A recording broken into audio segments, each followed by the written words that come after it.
How if I turn my mic on, hey?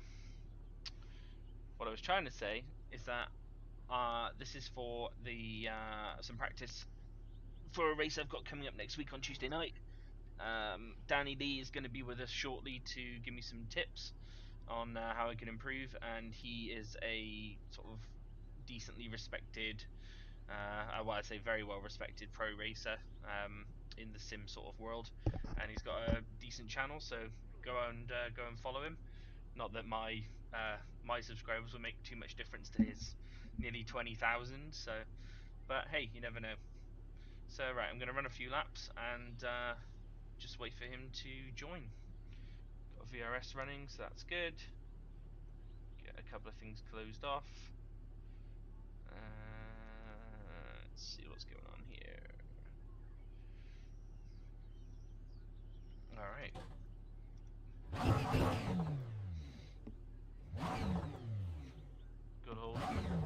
Good old Mclaren.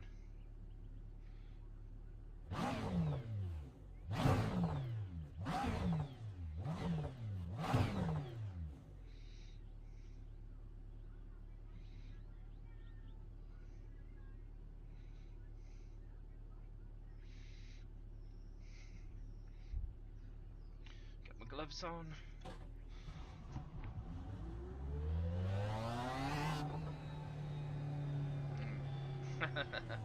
That's always the way. Always the way. Right. Yeah, it's better. Gloves on. Gloves on.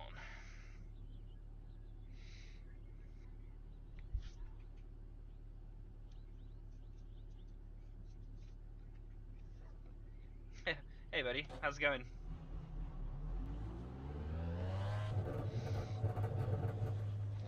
Hope you are well.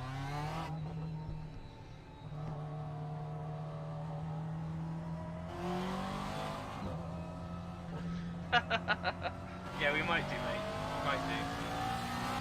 Danny Lee's pretty darn quick, so hopefully he can give me some tips around here. See what I'm doing wrong, you know.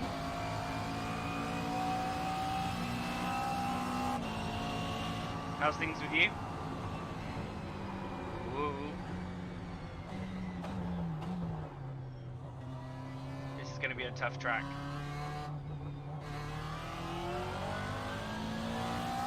Especially in this car, because it's way too quick.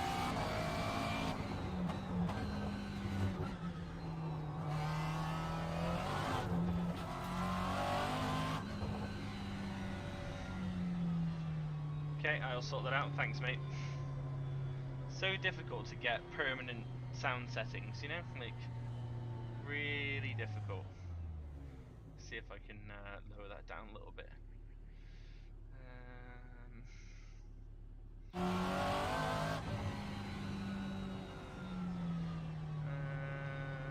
Sound engine down, down, down, down, down, down, down, down, down, down, down. Okay, let me know if that's better. Hopefully it's better. Sounds better in my headphones anyway. Prepping for exams. Oh, cool. Wow. Cool, but not cool. You feel like you're gonna pass your exams okay?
Sounds gorgeous. Yeah, it's the Mclaren. The same Mclaren from what do you call it? Tuesday nights.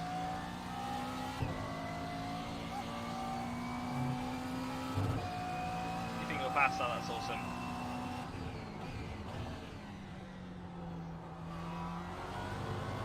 That's the plan, right?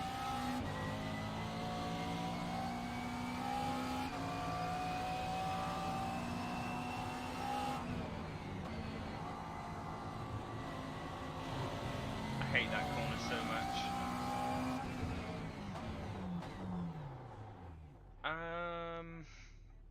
I can make me louder, easier. If that makes sense.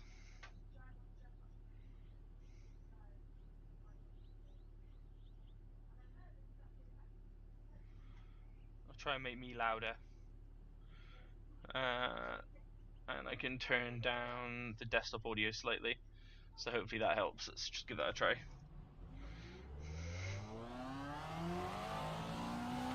Does that sound better?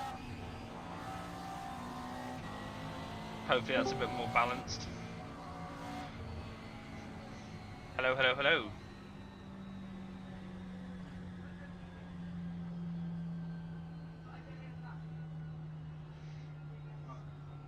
Oh, yeah, I can hear you. Hold on, you sound far away. Let me turn you up. Okay, I should be able to hear you now.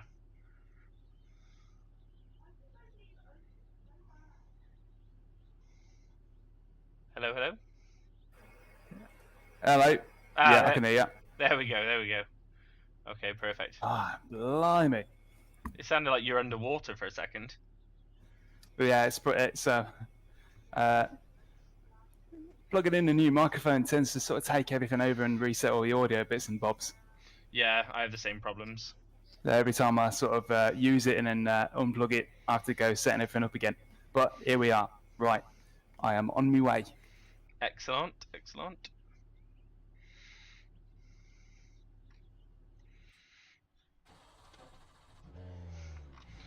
I do know this track a little, which is going to help, obviously. Great stuff.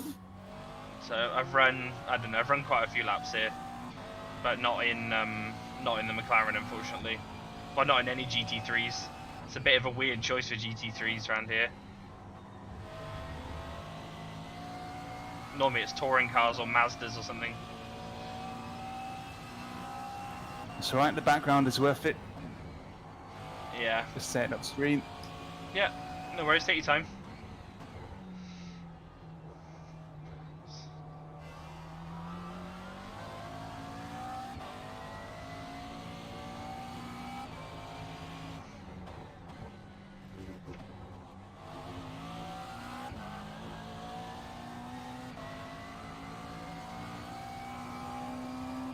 Right, just muting for a second.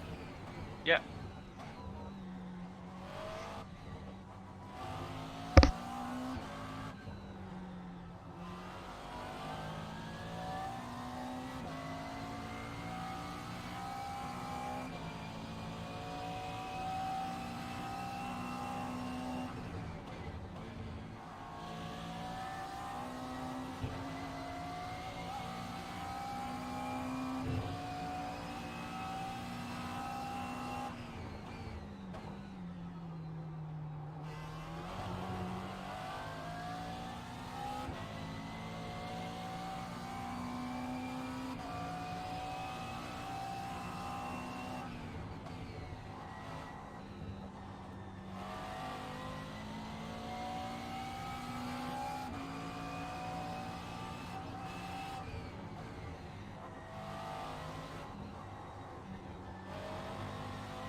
What up, Andy?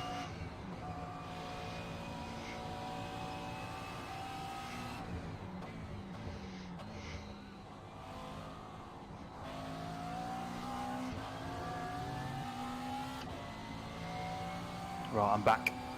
Hello. I'm back in action. Right, I'm on the server. Have you got a setup that you wanted to start off with as a baseline? Yeah, I'll send it to you. Or yeah, I'll share it on with the share it on the in app.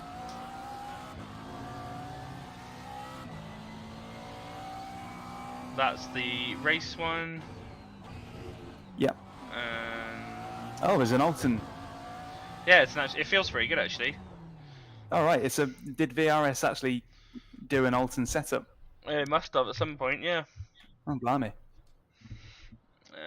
Share to Danny Lee, and that's the quali. Okay. Let's start with a race setup then to essentially just get comfy, get a baseline, because this is new to me too. Yeah. I say newish. This combination is not one of them before, so it's going to take a little while to warm up to the McLaren, and then we just see what feels best, what feels worst, and then what we can do about it. Yeah, sounds good. So let's get going. Just do some laps. If you crash, just pit, and I'll pit with you. Okay, sounds good.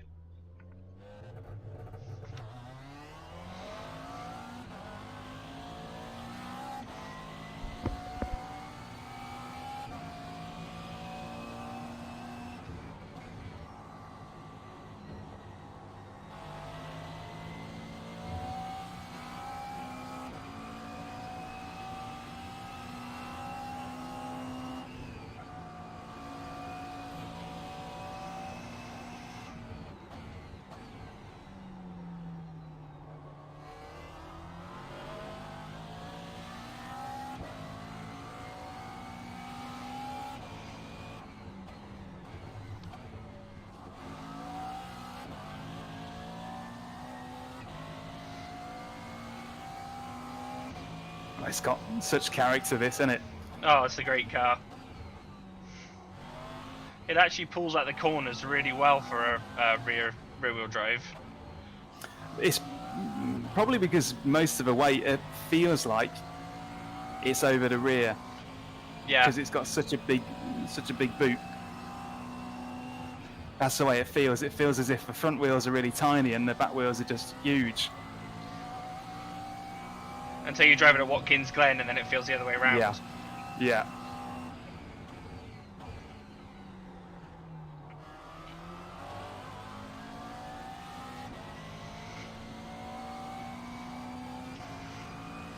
Right, you've been driving a McLaren in the league a few times. Do you know how quickly do you reckon it takes to wake up and feel stable, or does it feel like that's straight out of the box for you? 1 lap. Cool. Yeah, after 1 lap, it's pretty much good to go.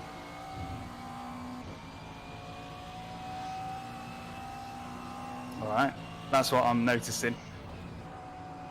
Yeah, it's not like the bigger Beamers or anything like that seem to take a bit longer.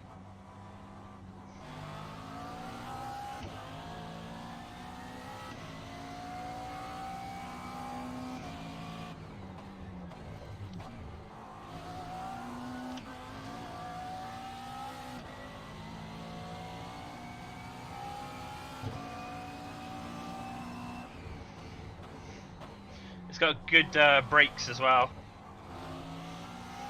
Yes. Well, it has to have its benefits. Yeah, doesn't have many. You get the Bravery Award.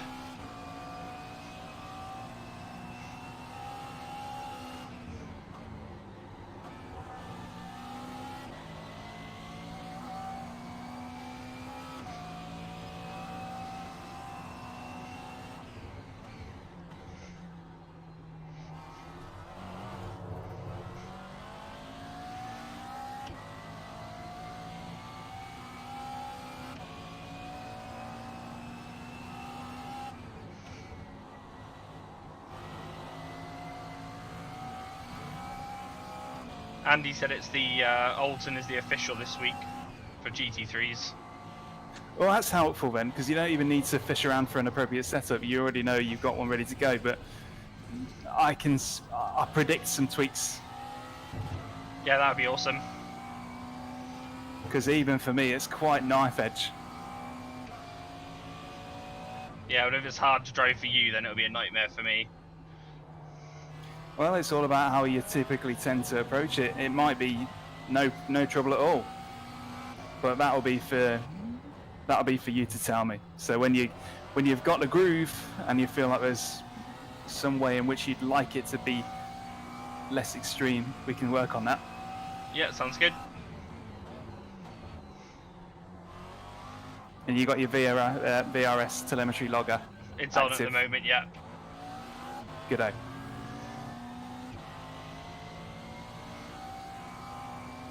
I clicked it, so it should be. Hopefully. Yeah, no worries.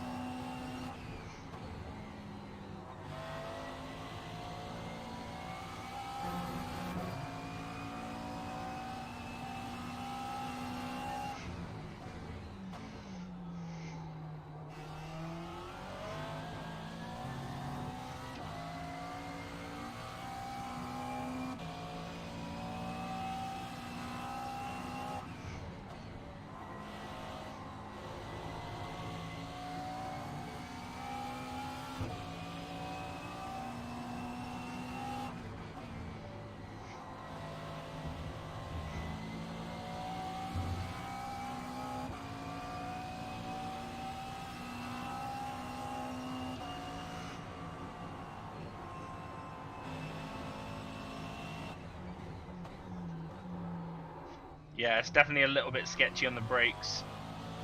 Yeah. Can't go too deep with it.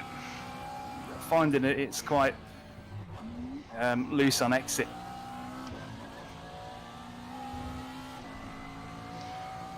Yeah, it needs a few tweaks for sure.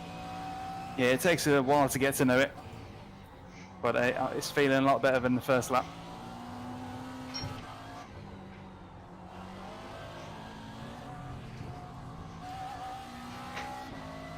I desperately want to go as fast as I can.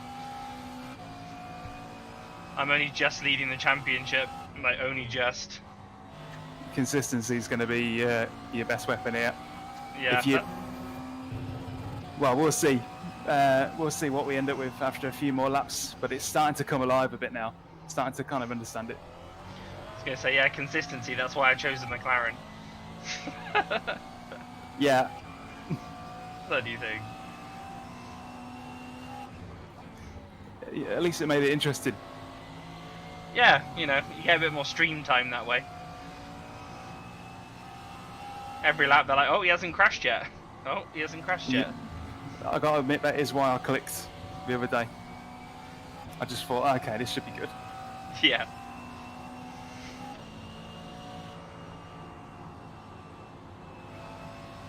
Now, the way I see it is that there's a shoe that fits pretty much everybody. You just gotta try it. Yeah, that's a good way to look at it.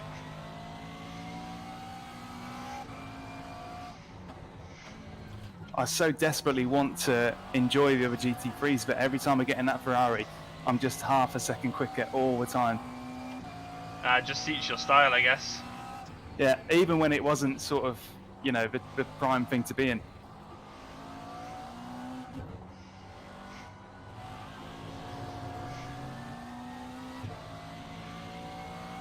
I think there's going to be a lot of crashes around here in the race. Yeah, it's going to be a bit of a worry because you might end up putting it's 1 hour single session in it. Yeah. It's the only worry in it. You put in real effort, and it's in the bin. Qualifying is going to be important. Yeah, I don't know if it's I hope it's lone qualifying. It might be, it might not be.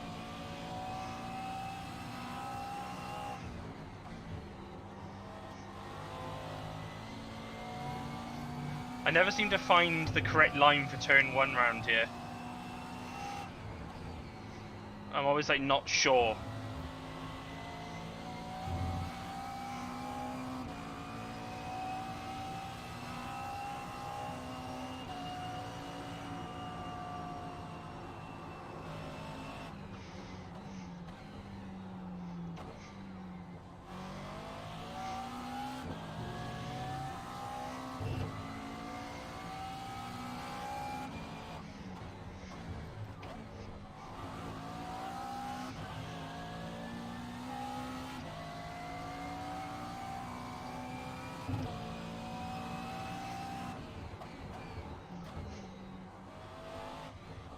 Andy's watching my stream at the moment.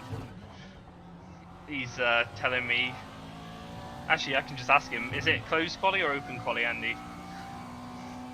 That'd be an easier way to find out. He should know. Yeah, well, he set the section up, so.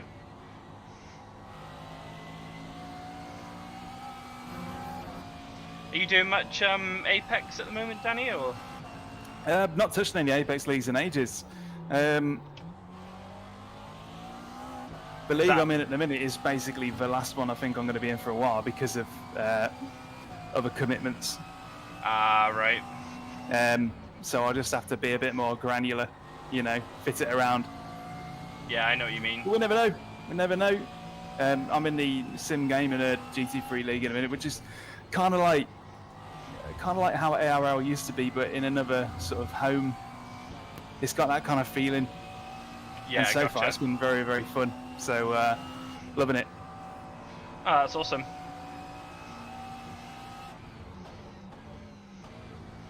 Yeah, Apex has been pretty good. There doesn't seem to be too much of the grief that there was in that one GCE season. Oh, nothing can last forever. Things come and go. New crop comes in, new class. Yeah, definitely. Andy said it's open quali. That's going to be quite interesting then. Well, the toe's not going to make... Oh, damn it. Toe's not going to make any difference here, is it? Not really. No, clear air is going to be your friend here. Yeah.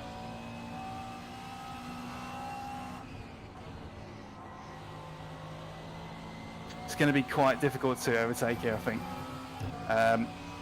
But there are definitely some... There's some crowbars and there's some... I came up with this the other day. How can I forget? Every track's got a few little gaps that you can put a crowbar in to sort of give yourself a proper chance. Yeah. There are a couple here, but you've got to really hassle them to make it happen, I think. Yeah. But it's possible.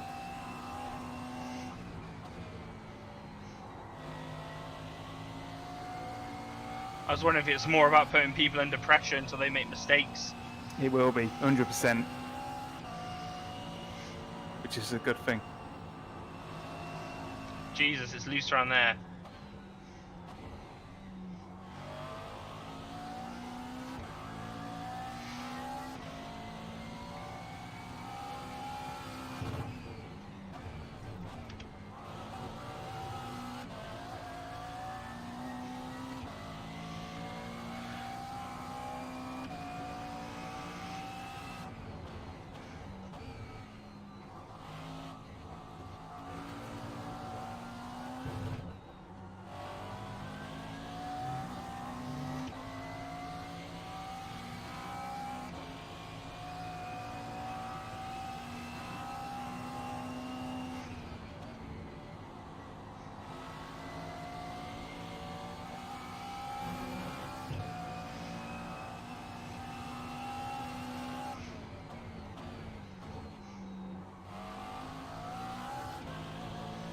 How long did it take you to get good at iRacing, Danny? You know what? Joined in 2010. A while then. Yeah, joined in 2010, and I discovered iRacing in the last quarter of 2010, and I think I did about 300 races, just literally back to back every spare minute I had because I was so addicted to it. It was just so fun. Yeah. So fun. Just loved it.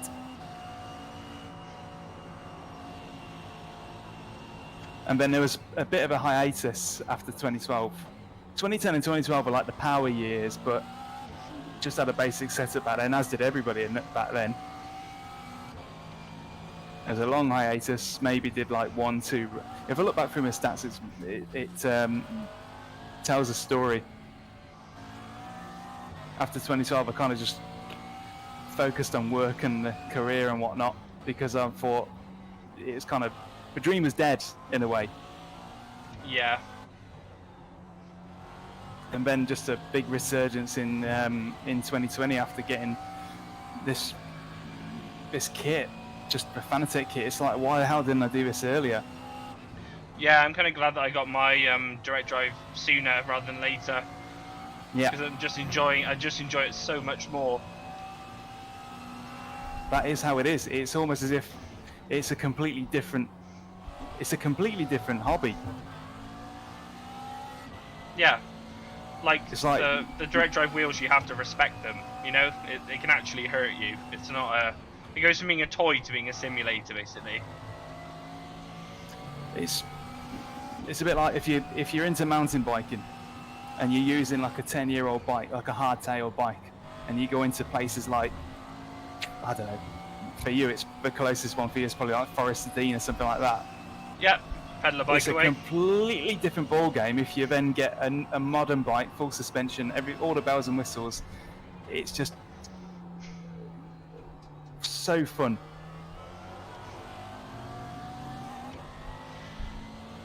But you got to start somewhere. I know how that feels, actually, because I had I bought a Norco a few years back, a decent carbon full sus one. Yeah. And the bike I had before that was like a hardtail DDG, and that was like 20 years ago. And a bit wide, and the difference was insane, you know. Yeah, technology moves on. It's bonkers how bikes now are just. If you took a bike that you can buy now and took it back in time 20 years, people would be like, "What the heck is this?" Yeah, all these assisted bikes as well. That's how time moves on. Yeah. Right, found the groove. Okay. I think we're definitely in the groove. Anyway, yeah, just carry on lapping normally. The longer the better, really, because it shows that you can do it consistently, and you know where the trouble spots are. Yeah, I'm finding a bit of looseness into here. Just trying to trail brake gently into there. A bit too tight. Not too bad that time. It's definitely too loose around this left-hander. I'm not sure whether it should be 4th or 5th. You can do 5th, but it's just, I don't know, it feels a bit sketchy. Like right there, like that. Yeah, makes sense. Well, what I'm finding is that I think it's loose in different areas than you've reported. So that says that we've got a slightly different approach to things. But we can take the best of both. So the things that you find easy and the things that I find easy. Okay. For example, the fast left sweeper. Don't know what the name is. I'm just going to cut the course to catch up with you. Yep. This only takes 1 lap to kind of warm up. In fact, so you're at the pit lane now, or? Yeah, I'm literally just rolling out the end. Yeah. Oh, well, I got no choice now because I idly clip the grass without thinking about it. Right, I'm coming out the pits. All good. Yeah, coming out.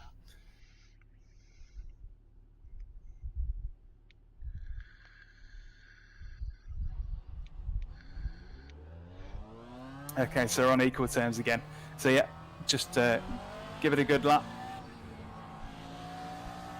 And just drive like you would in a race sesh. Yeah, just pretend that you're not behind me. Yeah.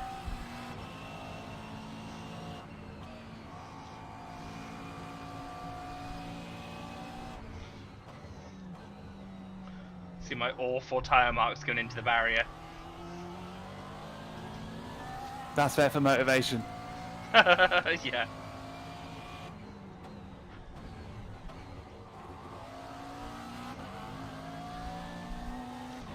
Alright, I'll try and go fast. Like my version of fast anyway. Yeah. Ease it in.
God damn it.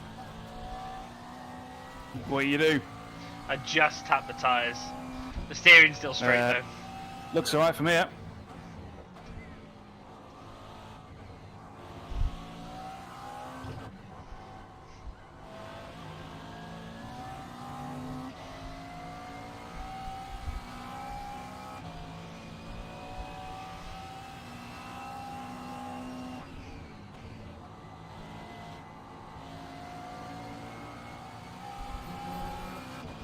There's some insanely fast people in this this GT3 series.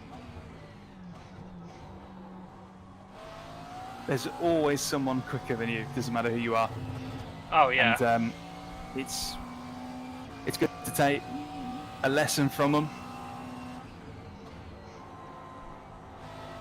But I think people are just built for these things, it seems. They just have an innate ability. It's almost like they just have, just a 2% quicker perception of time, but it gives them that edge.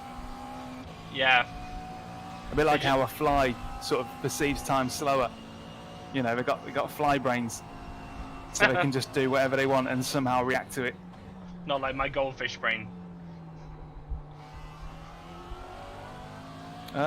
Goldfish pretty nimble. Yeah, I suppose that's true. I almost feel like seconds better through there.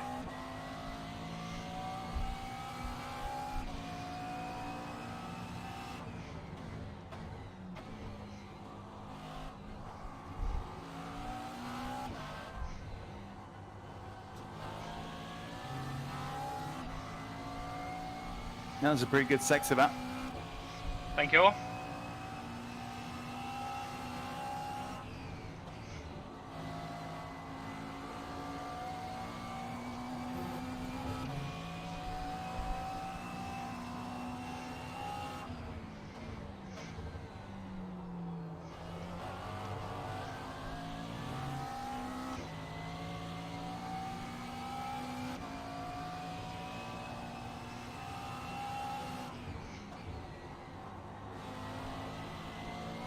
Missing the apex a bit there.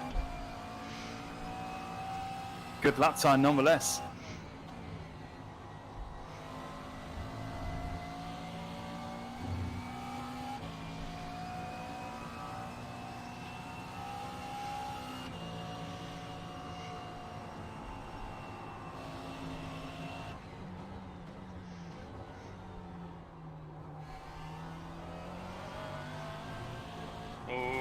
Bit too much. It lures you in, doesn't it?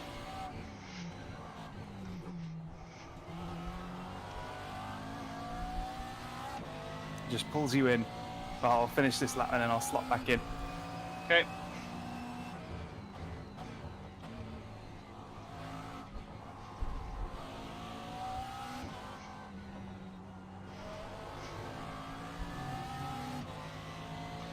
Mclaren looks good in that orange. I think it's the default factory out of the box colour. Oh, I think I picked it to be that because that was how it is. IRL. Yeah, it looks good. Oh, You did a me. Always on the last corner, innit? Yeah. It's almost like, because it's off camber and downhill, it's just doesn't grip as much as you expect.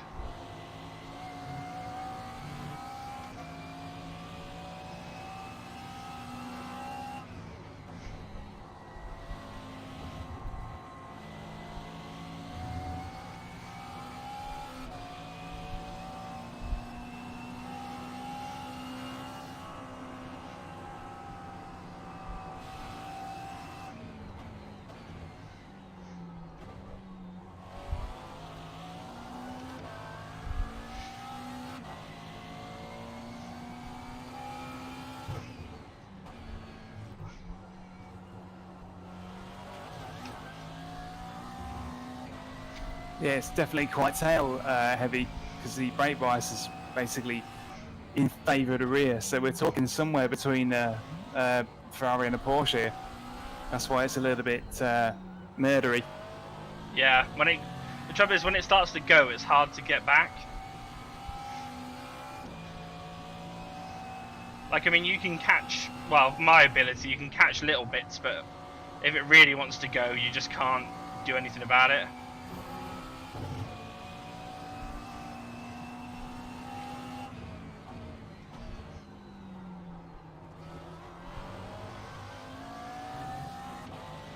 Feels fun around here, though. Yeah, it's going to be good. It's going to be a fun race, at least. Yeah, definitely. Right, this is a serious lap time attempt now. I think I've cracked it. Okay.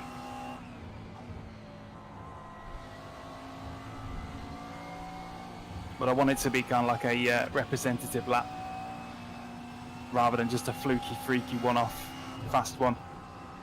Yeah. No, I understand.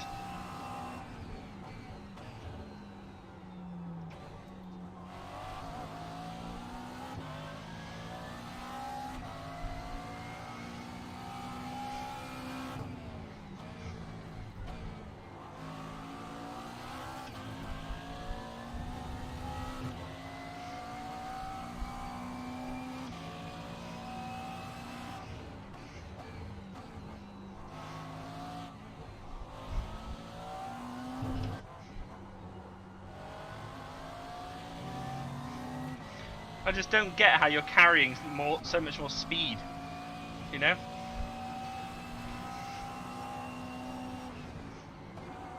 It's because I greased up the door handle so that when it leans over and scrapes on the tarmac, it doesn't slow down as much. You deployed your little aero package.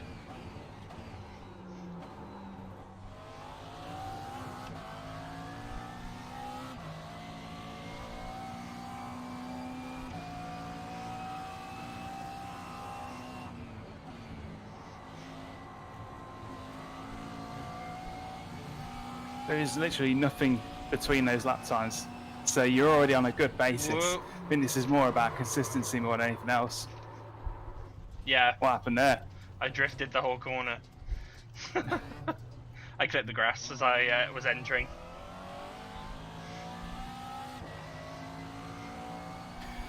So initially then, what would you like it not to do so much? Obviously it's a bit sketchy in some places, but what's the pattern? I feel like it's quite good everywhere apart from that one fast left-hander. The rest of it feels alright actually. Now I've kind of got used to it. It's not too, Good. like, it's manageable, you know? Yeah.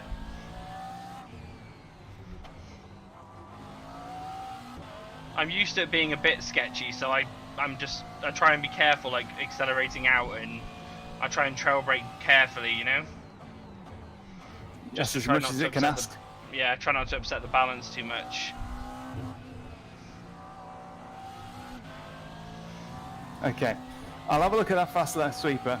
If you come into the pits, okay, because it won't upload your stint until you come in. Okay, I'll just come to a stop. And then I'll have a look and see if there's an explanation for it. I'll have a quick cycle through some laps. In the meantime, do a couple more laps, maybe even on a quali set. Okay. And I'll come back to you in a minute or two. Yeah, sounds good, mate. Quali. Just muting temporarily. Yeah, no worries.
it hasn't uploaded your stint. So did you change setup or did you carry on just out the pits? I changed the setup before I went back out. Okay, fair enough. But it should have uploaded then. It has uploaded the one that you put in 17 minutes ago. So maybe it just needs a minute. Oh, hang on. It literally just said upload succeeded. I opened up the file. Oh, okay. Yeah, And now we it got it, I says think. upload succeeded, upload succeeded. And another one. Yeah, that's it. I reckon that's doing it. Okay, cool. I'll leave that window open a little bit just to see if that's Yep. what the issue was. Yep, I think that's done it. Right, back in a moment. Cool.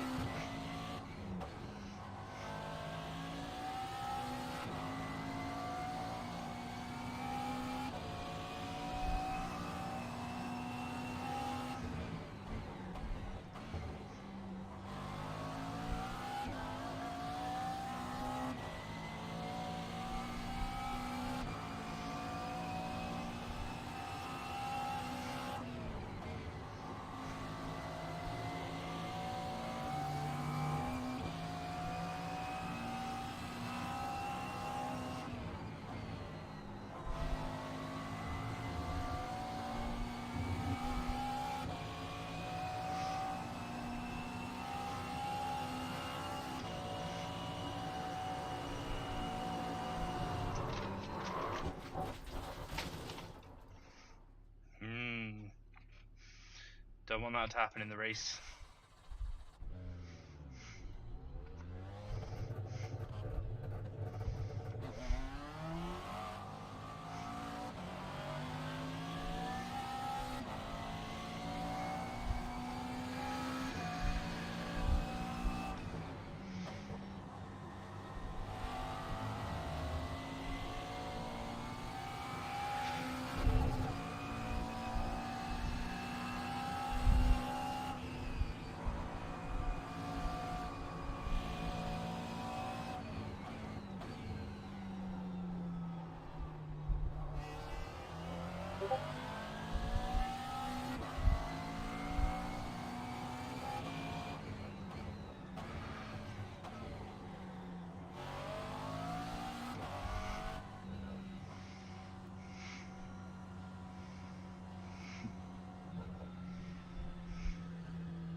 Send to Andy.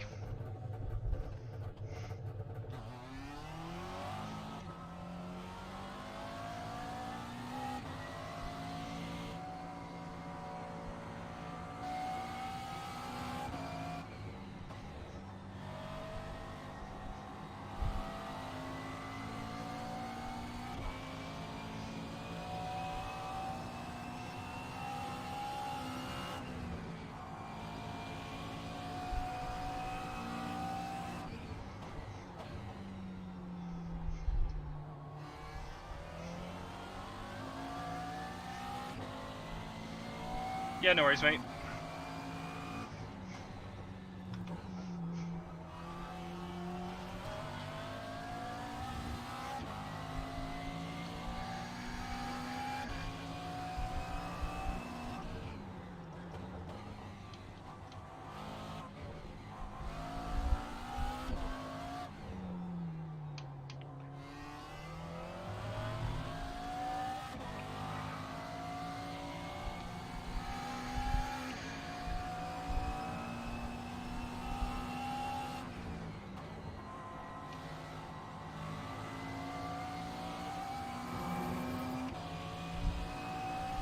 He's definitely taking a better line there.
Danny's just reviewing the footage at the moment, reviewing the lap data. Right. First observation. Okay. The fast left sweeper, let's call it turn 4. Yeah. What you're doing is you're coming halfway off a throttle and staying at halfway for quite a long time. Okay. And I'll send you a screenshot of what I mean on Discord. In fact, I'll do that now. Okay.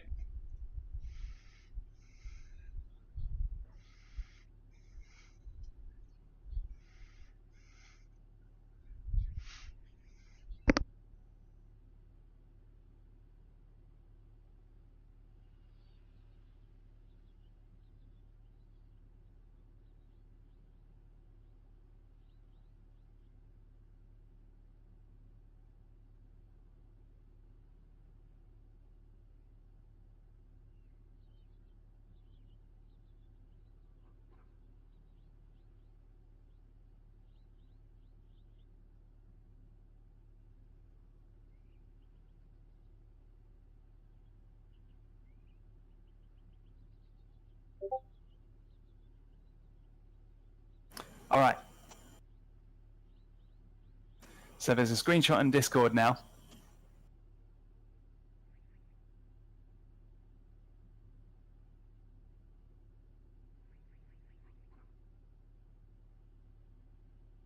Let me know when you can see it.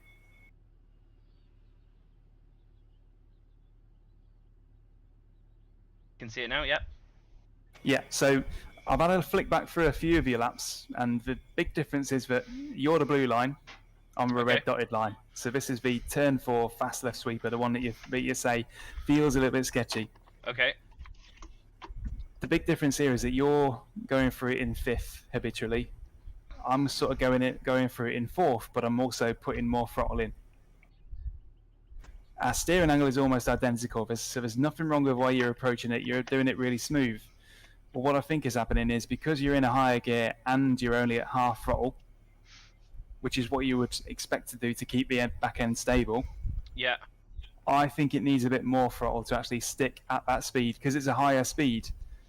It's not sticking enough. So the next time you go through that, after the tyres are warmed up and it's baked in, try going through it in 5th anyway, but also try putting more throttle on and see what you get. So not necessarily full throttle, even though the telemetry says that you can do that, because that's what I do in a lower gear nonetheless.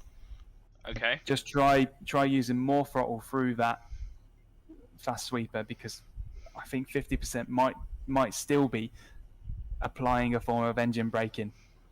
Right. Okay. I see what you mean. So that's you just need a bit more oomph.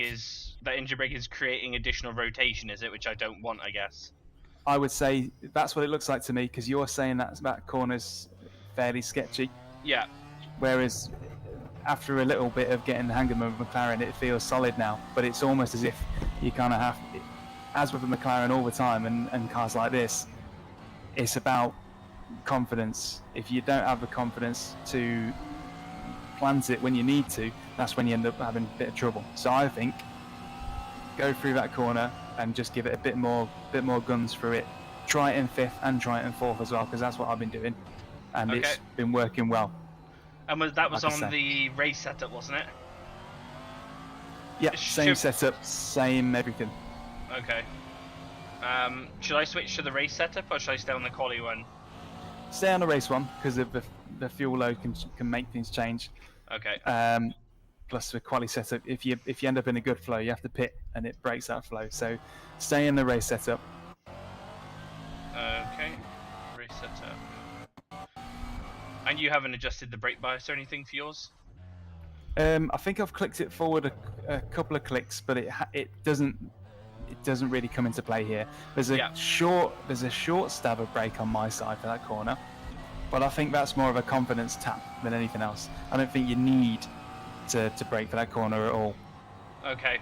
But what I am seeing is that it might come into it, because you're not braking at all, but you're also coming off a throttle earlier and staying off it for longer.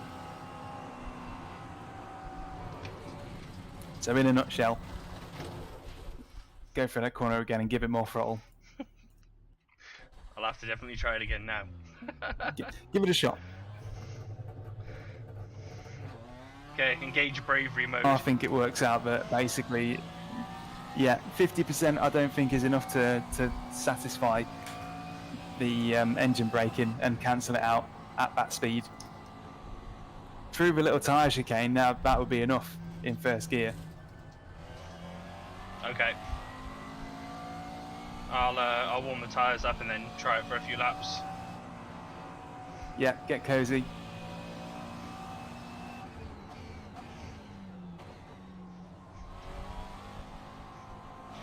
Yeah, the coaching you gave me around Sebring actually really helps on that track.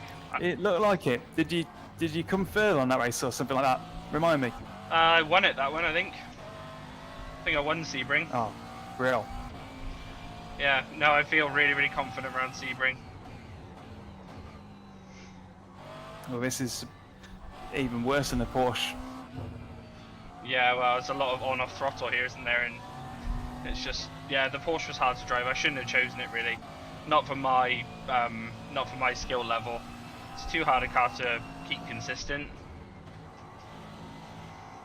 It requires a lot of balls, basically. It's like I say, different shoes fit different people. You can get cozy with any car, but it just takes you longer and you might not be as consistent.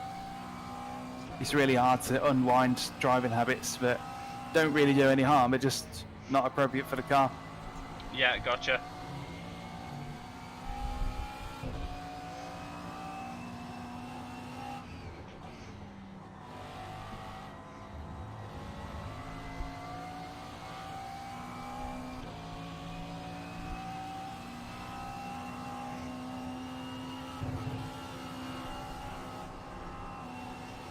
Well, that was basically fourth gear nearly flat. Like the tiniest little lift, and it went round okay. Yes. It's usually screaming at the top of fourth for me, almost. It feels so long ago now. I'm just coming up to it myself now, so I'll remind myself. Yeah, sounds good.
Yeah, that works. That was flat. You know, just one of them. You wouldn't think to attack it harder because it's already loose. So why would attacking it even harder help? But yeah, I was that's subconsciously thinking if I try and balance it more, it would be safer. But it was actually not. I just got my first Mclaren bike. Welcome to the club. Lethal. Yeah, and you can't catch it, that's the trouble. When it really wants to go, it just goes. I saw the spin out of Road America, and it's basically a carbon copy of that. Yeah, not fun.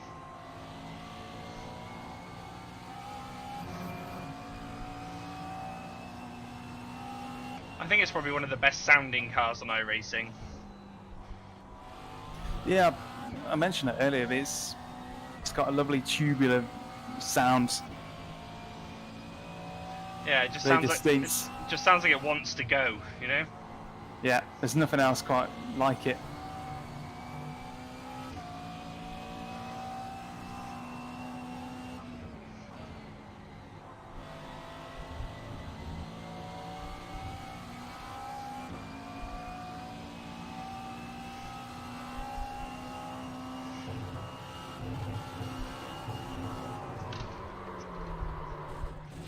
Oof.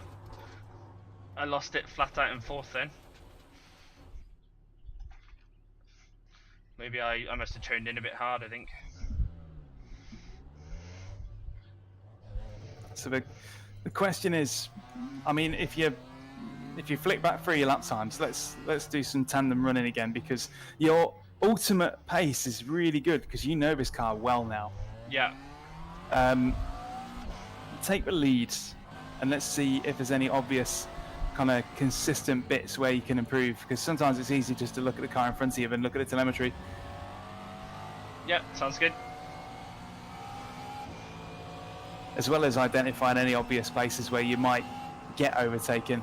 This is your outlap, isn't it? Yeah. Yeah.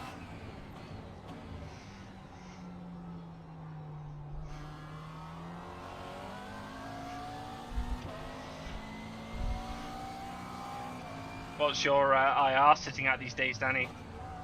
It's hovering around 4K. 4K? Nudged 4.5, and that was in the radicals. That, like I said, the back glove really did fit me well. Mate, that's Love the borderline. radicals. That's borderline alien status. Over 3K. It's just something about the radicals. Love it. Well, I've not raced them in ages.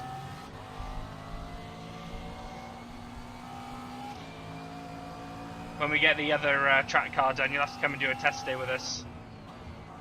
It would be a pleasure. Yeah, I'll set it up with Alex. Come and thrash it around. What's the track near you? Donny here? Is Donny near Johnson's near. Silverstone's fairly near, but that's a bit too big, really, isn't it? Yeah. Yeah, we'll go to Donny quite a lot, so I'll let you know. Indeed, my ears will be open. That would be good. Yeah, the car's nearly finished. I've seen bits and bobs news and that. They're doing really well. Yeah, it's been a big process.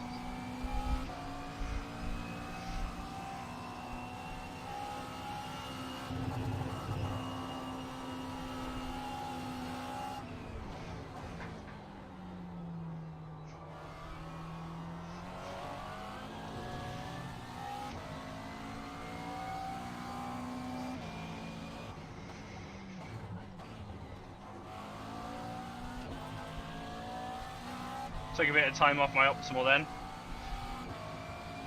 What's your optimal down to? 131.9. Or feels like a 128 or something stupid. Are you ready to be surprised? Go on. 32.1. 32.1. I think you've got to recognise that the McLaren might actually be your thing here, because it's absolutely, like I said, ultimate pace is great. Yeah, idiot drivers need only apply.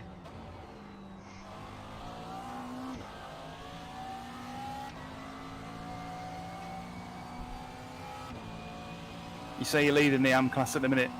Yeah, by 6 points, I think. It's no surprise. What I'm seeing is distinctly good.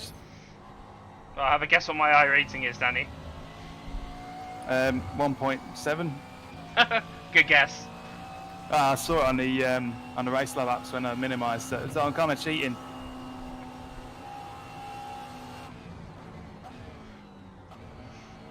I think my highest ever is 21.50. But if there was a McLaren Cup, I think you'd be doing all right.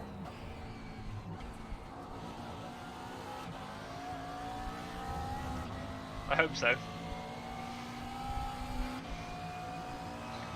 You should start charging for lessons, Danny. I wouldn't have the time to do this on an ongoing basis, and you got to stick to what you know. Yeah, true. but it's like I said, I don't have to do anything with Dean anymore. He just turns up and drives in his barefoot. How is Dean actually? Yeah, barefoot, no rig. Yeah, he's racing on the Monday nights. It's making me feel a bit of nostalgia from the Apex GTE days. It's probably for the best that GTE's died now. Yeah, agreed. Ish. It's just making a lot of people mad. It's just the trouble. But anyway, that's another topic.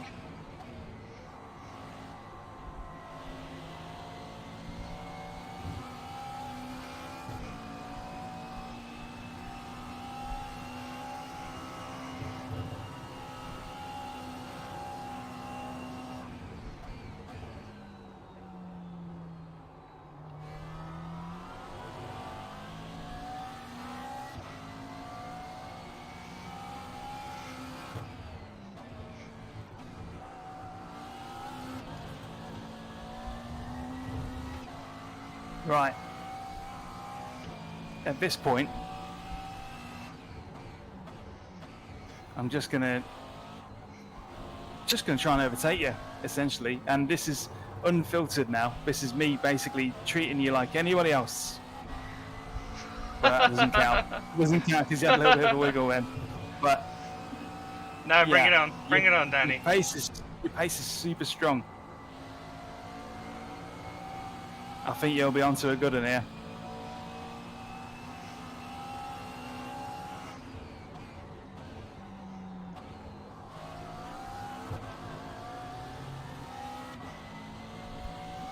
I've noticed you're just getting good exits.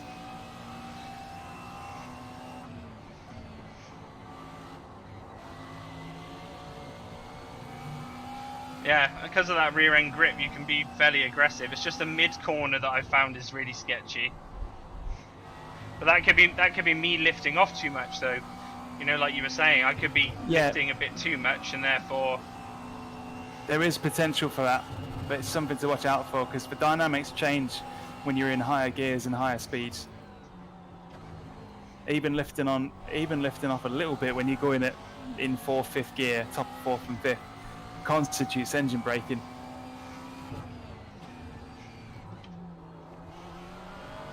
And that's mostly where I was finding the problems.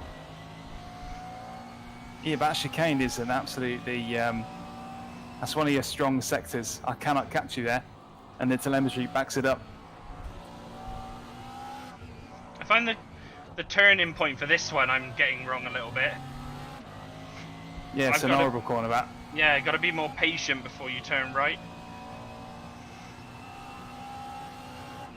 I like your line through here, though. I've kind of copied that. It's kind of tight, as if it's, you know, there's no need for a racing line almost. Yeah.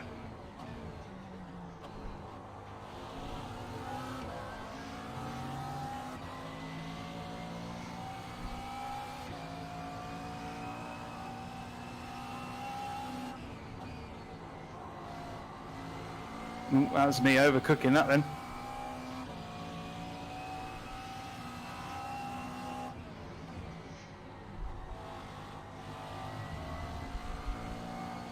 Oh. Yeah. That was pretty sketchy. Yeah.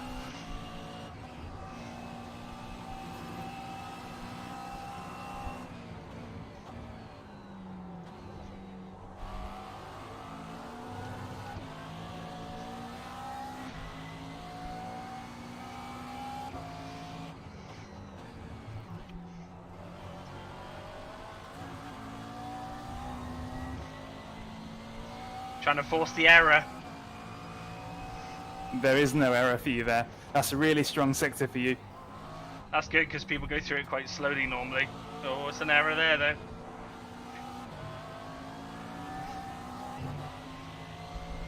The thing about you is you're probably going to need to capitalise on that chicane and make sure there's a gap between you and the car in front before you go into it, because I reckon that's one of your strongest sections.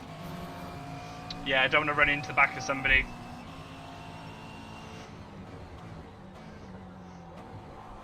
Oh, he's leaving the door a bit. Oh! Just having a little nibble.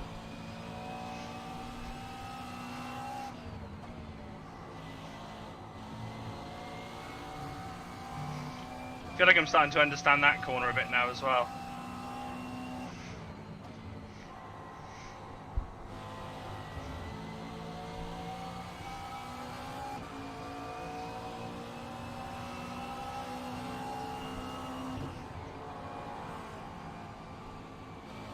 Oh, yeah. Somebody. Nice. I mean, if that was a race, would you give that up? Yeah, I would give it up. If somebody did the instant, yeah, then you can't really help that. But if somebody looks like they're going to threaten you into that, you can occupy the middle of the road and put them off it, so long as you feel like you're happy to take that corner. Yeah. Whilst you're in the middle of the road almost. So that might be one worth doing, because I've noticed that's one of the areas where I do gain on you is exit of turn 2. Oh, concentrate.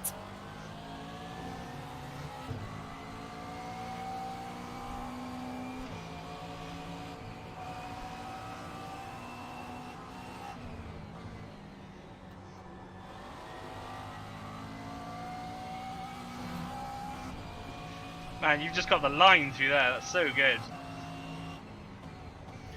Well, see where you gain. You'll be surprised.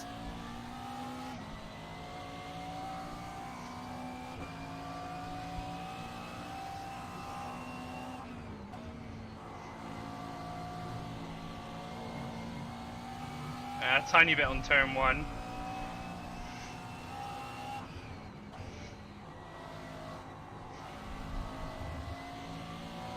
Yeah, definitely. Turn 2 is definitely that's definitely an area that can be improved. Yeah, you're carrying a lot more speed than I am around there.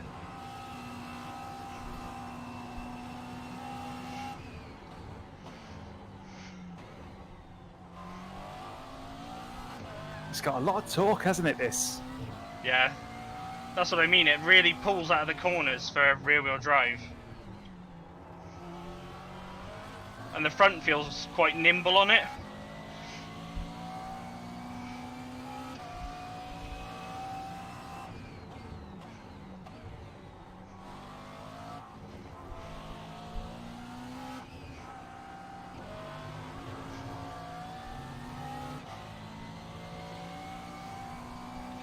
One thing I'm noticing is you're braking, for quite a lot of the corners, you're braking earlier than I am, but carrying more speed.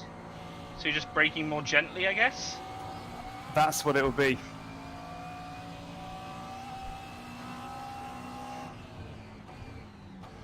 Yeah, you're definitely braking earlier than me.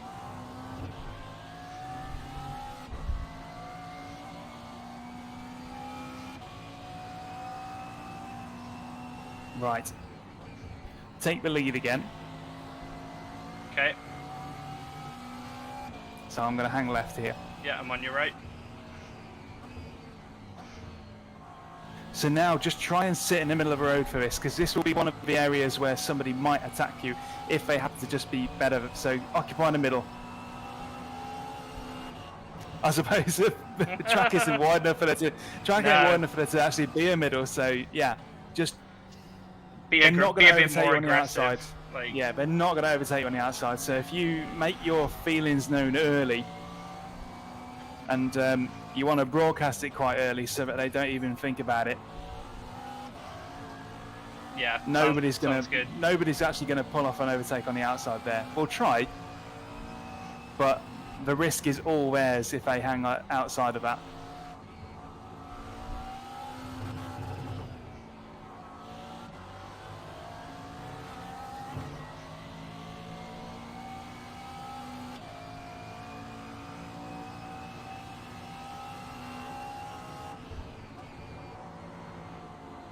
And because your chicane is very strong,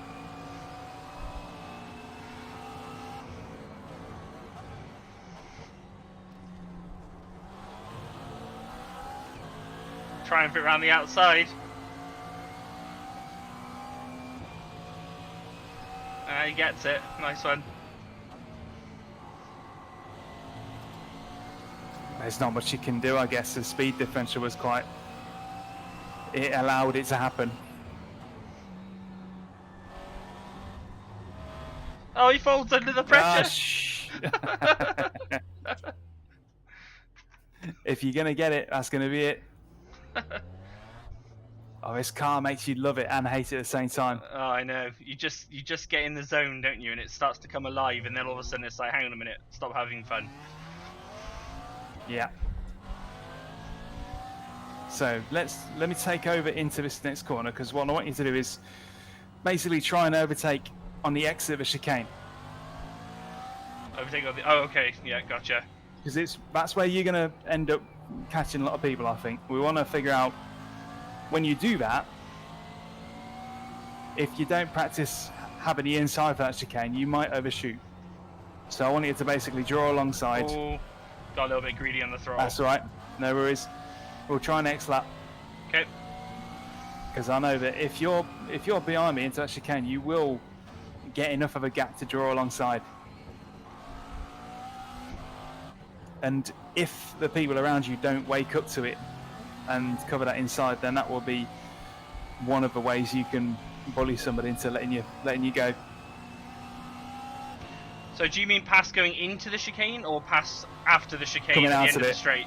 Ah, right, Yeah, okay. coming out of it. There's only a mild straight there, but it is still long enough for you to get a nose alongside. Okay, gotcha.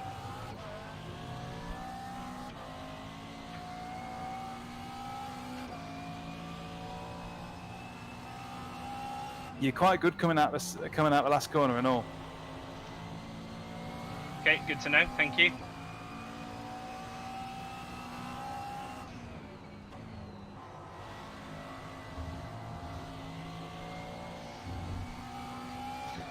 Yeah, you have such good grip around there.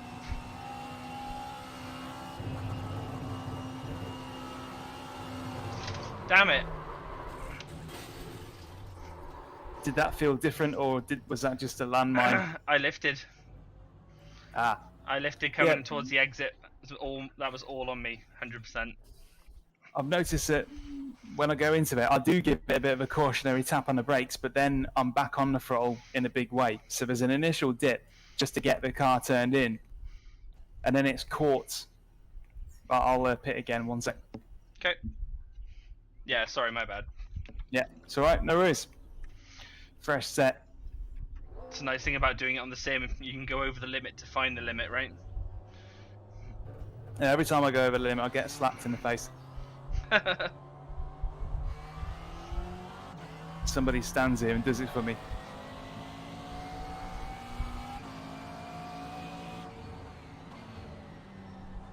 I'll let you go in front. Out of interest, what bias are you currently running? I am running 49. 49 dead. Yeah. Okay. Well, one thing for sure is that it's rarely the braking that's the problem, is it? It's not corner entry. It's usually mid corner with a McLaren. Yeah, I'm finding sort of like 2/3 of the way round, I feel as if the weight gets quite heavy on the back. Yeah. Yeah. And it starts to make it feel like it's a bit of a pendulum motion. Yeah, absolutely. So I might look into a bit of a setup tweak, because I know that it feels that way for me as well. Okay. It's almost as if I want it to be a bit more positive on corner entry, but more stable on the corner exit. Yeah, corner. Yeah, it's just that one corner really. Like the turn in and stuff feels lovely. The chicanes feel good because you can really dart the nose around quite a lot. Yeah. You know, there's not a lot of understeer with this car, which is quite nice. I mean, I don't know the setup process that well, other than, you know, changing ride height for fuel load and that kind of thing. It's usually anti-roll bars and things like that just make a big difference. Oh, right, okay. Anti-roll bars is probably the biggest influencer on how a car feels. But you only know what you want after you've done a few laps, and I just think that the mid corner's a bit too sketchy. Yeah, because it's an endurance race as well, I'm going to be pushing my tyres a bit. Yeah. And they position that nice big tyre wall, don't they, just after the corner. Yeah, it's easy to just stack him and that's it, race over. Yeah, I did it again, look. Effectively race over. Right. I'm going to take a look at the setup then and I'll reshare it. Okay, Sam, thank you. Basically, I'll give it kind of like my director's cut, as it were. Because I feel as though nice. It doesn't feel very optimized to me. As in to the way I sort of approach it. I'm finding that I'm having to sort of back off a little bit where I normally wouldn't. I know it's a McLaren, but it's not that far off your standard GT3, especially if you're used to driving Ferraris and whatnot. Yeah, gotcha. So, yeah, I'll return in a minute. Cheers, mate.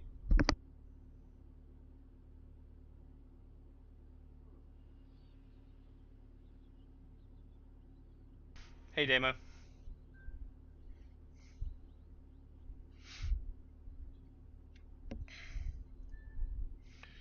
Oh, this is really helping. It's good of Danny to help out. Really appreciate it. Really, really appreciate it.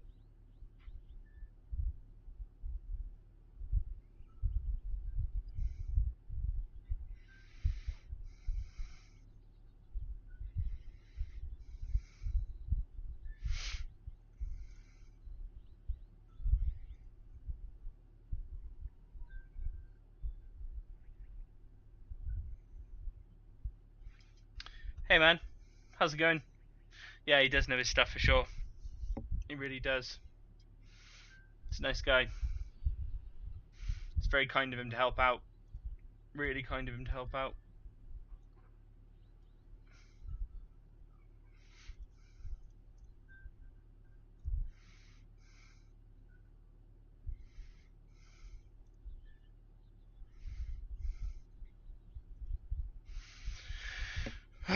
Right. Let's try again.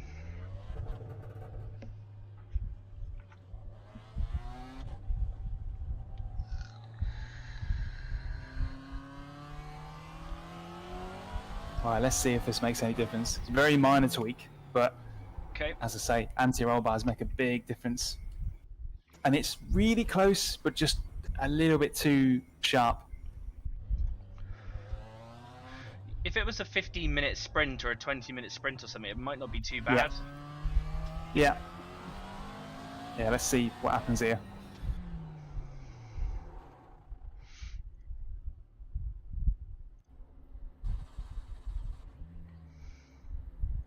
So I'm on race setup still.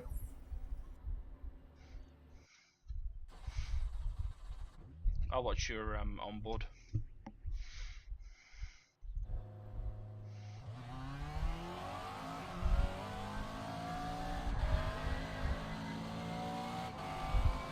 Wow, okay.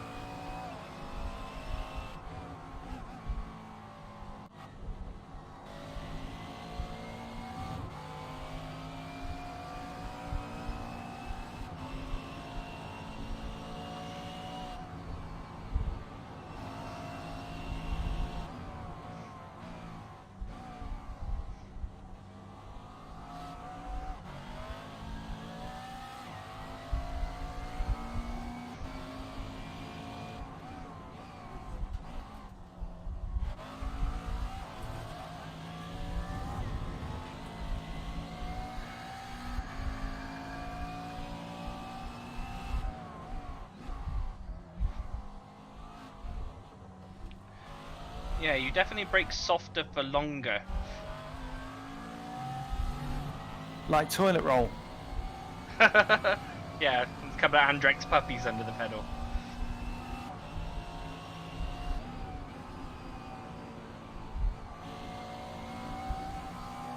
I love that corner. All I want to do is make it a little bit more eager to turn in the first half without being so lethal in the middle and the exit. Yeah. It just needs like a hint of spice taken out of it. Yeah, in the right place. Yeah.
Still a little bit. Yeah, a bit loose.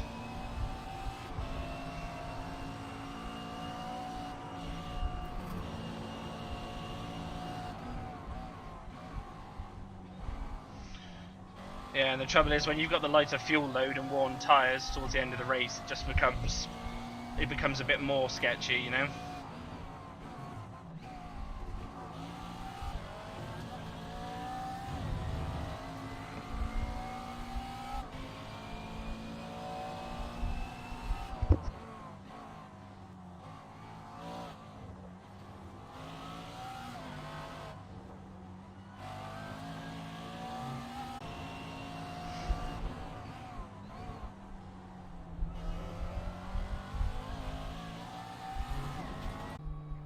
Inspire a bit more confidence in me is I've clicked the front ARB up by 1. It's currently 2. I've just put it up to 3. Right, okay. Just raised it at 1. Yeah, just the front anti-roll bar, stiffen it by 1 click. And everything else is exactly the same. But to compensate for that, when I need it, I've dialed down the brake bias to 48%. So front ARB arms, correct? Yeah, front ARB arms should be at 2 at the minute. Yeah, up to 3. Yeah, okay. Click it up to 1, click it up to 3, so up by 1, and that's it. Okay, let's give that a try. Now, I'm not exactly a setup professor, but I know full well that if you got a car that is too easy to overturn, then making the front end stiffer changes that balance to take that edge off. You might find that now it's much more stable in the fast stuff, but needs a little bit more effort to actually turn in the slow stuff, which is why I've wound the brake bias back to be a bit more aggressive. Because normally, on this track at least, you're rarely ever trail braking into the really fast stuff. Yeah, I see what you're saying. So we just want to make it more confidence inspiring. It seems to work for me because that's 4 tenths off I've knocked. 4 tenths, bloody hell, that's good. Yeah, that was 4.5 tenths better than my previous best. And it felt better doing it. It didn't feel like it was on the edge. It's got more of a smoother turn in, it feels like. Not quite as darty, and I guess that will help in the higher speed corners. The best way to explain stiffening the front ARB is it limits the actual rate at which your car is able to turn. So it's almost like it's saying, okay, you can turn that hard, but I actually want to put a cap on how hard it can turn. That means it's less easy to fall into too much turning, which makes the car spin. Do you know what, it sounds stupid, but it makes my DD2 actually feel heavier. Yeah, because there's well, I can't explain that, so I won't even try and blag it, but it does change the way the front end feels and the balance between the front and rear. But that's normally one of the things I go to make a car more stable in certain areas. Oh, it's definitely and in high speed turns like that, yeah, if you clicked it up another one, you would really feel the effect, because 1 click is not a great deal, but it wasn't that far off perfection to start with. It actually felt really good, but it just made me feel a bit nervous sometimes. Yeah, it feels I mean, I still may crash there, you never know, but it felt better that time. Well, you know the moments that you get where you're sort of going midway through a corner and it stealthily starts to lose the back end and you don't realise it, and you try and catch it and it just pings you the other way. Yeah, the Mclaren special. Yeah. Stiffening the front ARB is basically the cure for that. The problem is it deprives you of the very thing that makes the Mclaren good, and that's the front end. Right, gotcha. But every track needs a little bit of a different approach, and for Alton you just need the confidence to go through the bits that are fast. This feels much better to me, even though that was just a really slight tweak. Yeah, it definitely feels a bit more stable. And if you found that you were understeering in the slow stuff, well, you're normally trail braking for the slow stuff, so wind the brake bias back, and that should cure it. Oh, it's definitely better. Like it doesn't try to float out now. Yeah. If you did another click up, it would almost be uncrashable.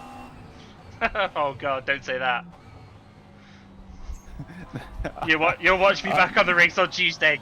First corner, bang. Yeah, but it's a quick and dirty way of making the car just Whoa! a little bit less pointy. What do you reckon happened there, then? Because I couldn't see. It wasn't close enough. I didn't turn enough going into the first corner, so I upset my line for the second corner. Oh yeah, fair enough. A bad case of the potholes. Yeah, a bad case of talking too much and not concentrating on my line. Yeah, I'll catch you on the way around then. Okay. Jump back to my relative.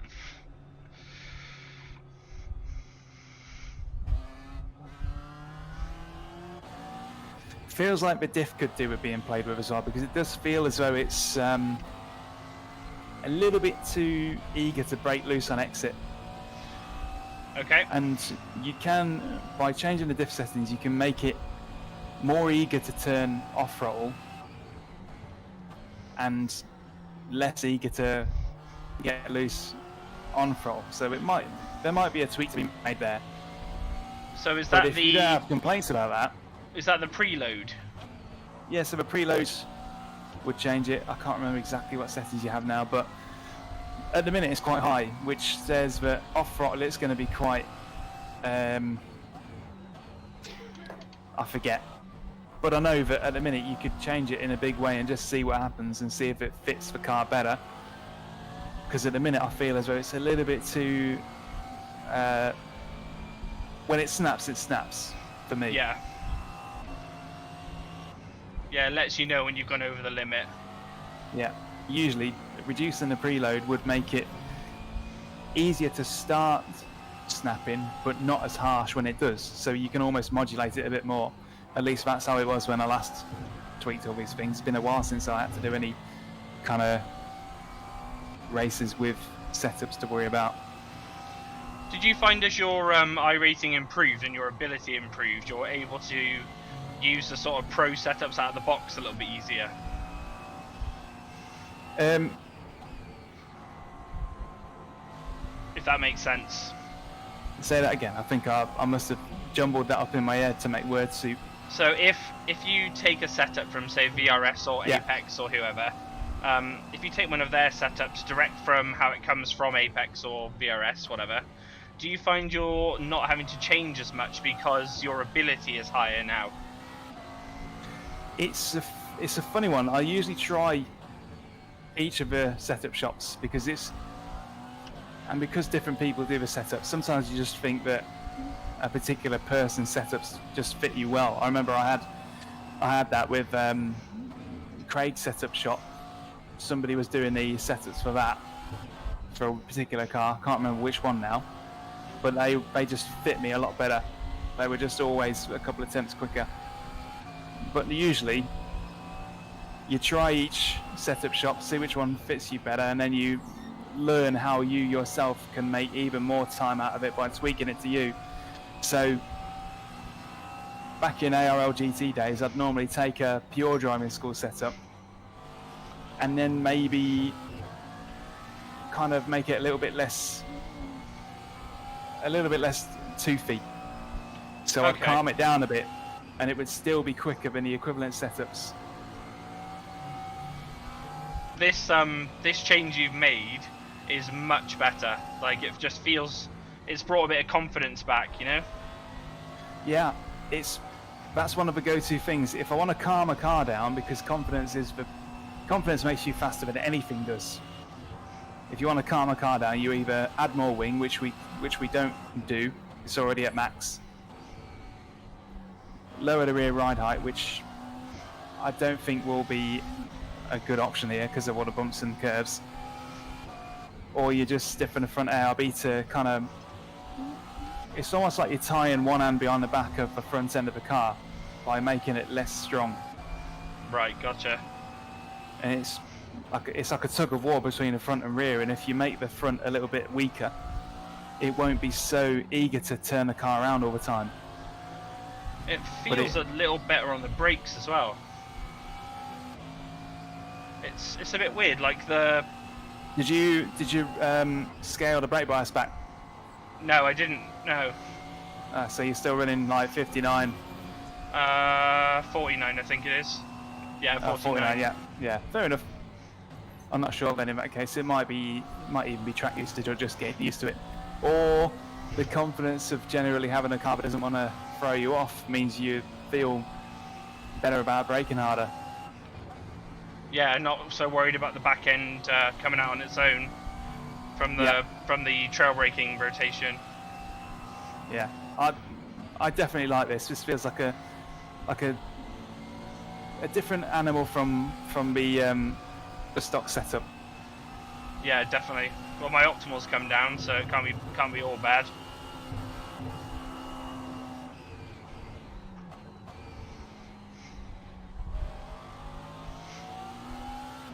Yeah, it doesn't want to step out there either, which is nice. Gives you a bit more control.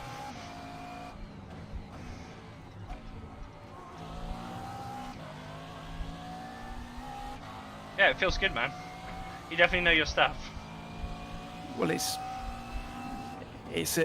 right there. It's right under everybody's nose. But unless you knew,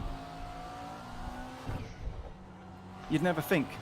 You'd think lower the ride height or add more wing or whatever. But it all depends on what you want to change about it. It feels good in the slow stuff, but it feels too sharp in the high speed stuff.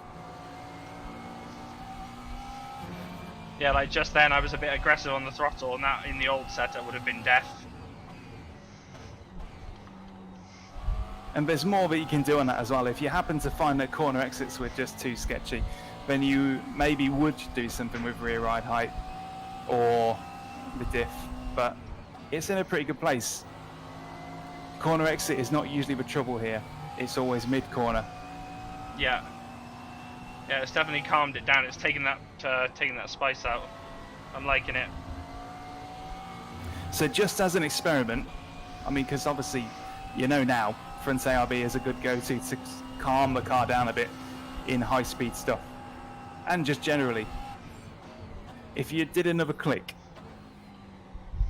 another click you on would see the ARB? another click up on the front ARB, or 2 clicks even, just to go to the extreme. Okay, I'll give it a try. Because the rear ARB is also quite stiff, but you can do changes at both ends. If you soften the rear ARB, then that will also do the same thing as strengthening the front ARB in terms of shifting the balance. But Alton has got lots of left-right flicks and stuff. It's not the right track to be doing it. Whereas Watkins Glen, you would want to focus on the rear ARB because you're not swinging it left and right constantly. Gotcha. I'll just have a look at the... I'll try changing the diff preload next and just see if that makes a big difference to corner exit. Okay, I'm going to try the ARB on 5 just for kicks. Just for kicks, that's it, yeah. I was going to say for S's and giggles, but, you know. Yeah. Got to keep the stream PG. It's funny, isn't it, how your brain just knows. If I wasn't streaming, I'd be jeffing everywhere. Yeah. Well, you've got Kev Copeland in your chat, so tell Kev I say hi. I think he's still hanging around. I gotta have a chat with all the Evo boys at some point. I haven't spoken to them in ages.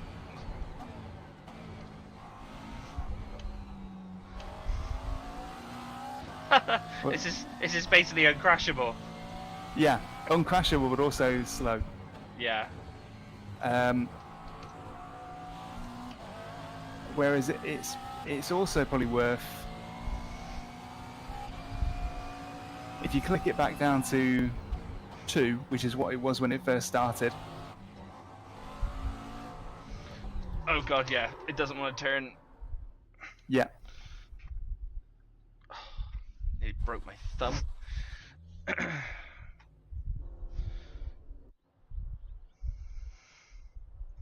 Let's try it down at 2 Ooh. again. Yeah, try the front ARB at 2, but then try clicking down twice on the rear ARB. So it should be at 7 at the minute. Try it on 5. Because it should have a similar effect, but at a price. So sorry, set the rear to... Set the rear ARB to 5. To 5, okay.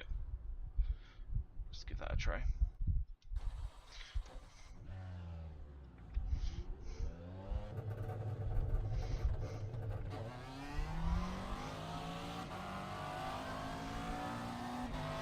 Let's just see if this makes much of a difference.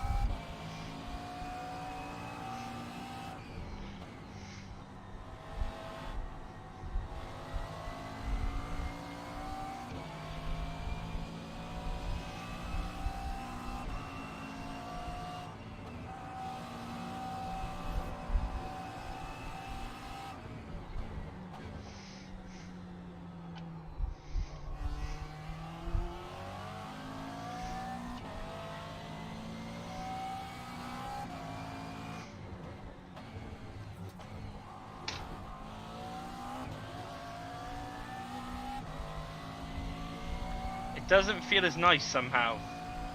It's a bit floppier, isn't it? Yeah, it doesn't feel obviously precise. The anti-roll bars are weaker on both sides now than they were when the ARB was clicked up. Okay, so I guess it's getting more rear pitch then, or more rear roll. More rear roll side to side, but essentially it means that the stiffer the rear ARB, the more readily it sort of gives way, which is something that you might want at high speed when you're going through fast corners. You know, if you've got an understeery car. Like I said, I'm no expert, but I know what I would tweak to make a car sort of behave in a certain way. But keep going with it, because you may find that in some areas it's faster, but it just doesn't feel as good. Yeah, it's definitely a bit quicker, but it feels scary. Yeah. Well, not scary, but not as balanced, you know? Not as predictable. Oh, blimey. We're going to have to put them tyres back. Did you have a collision? Yeah, that tyre chicane. Yeah. I never hit the one on the left, I always hit the one on the right. I'd say that I'd be happy with the tweaked setup. Just one click up in the ARB. I think that's done the trick. Yeah, it feels as good as this one, but it has the confidence there as well. It's just got a slight more front turning, but it's not worth the sacrifice of the feel, I don't think. Yeah. There you have it then. So it's something that you can carry across to other tracks as well. So if the Mclaren feels a bit dicey. Yeah, well that's basically every setup that comes out for the Mclaren. Yeah, I'd imagine. Right, I'm just rejoining the track. Okay. And I'll just try and do an overtake again. Yeah, sounds just good. to see if there's anything that we can do there.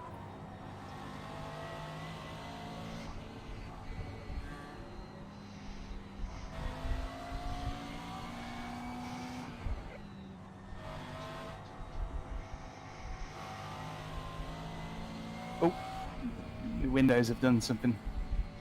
Oh no. As in the actual windows, not the PC windows. Oh no, not actual windows, because that means literal glass. Just nice, because I had the audacity to try and put Streamlabs up. Oh, well, never mind, we'll just have to do without it. Oh, I'm on my way. Okay, all good.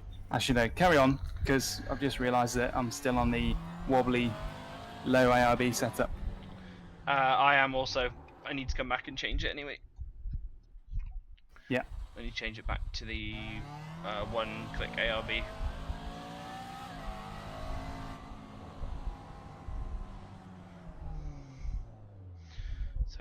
ARB 3, 49% brake bias. Rear ARB is 7. Yeah.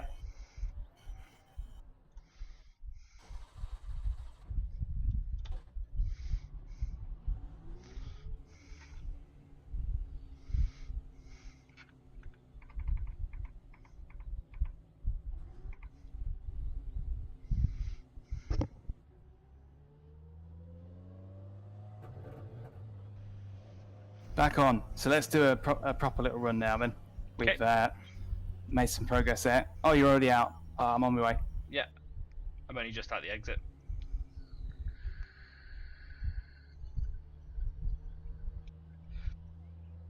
Okay, go for it.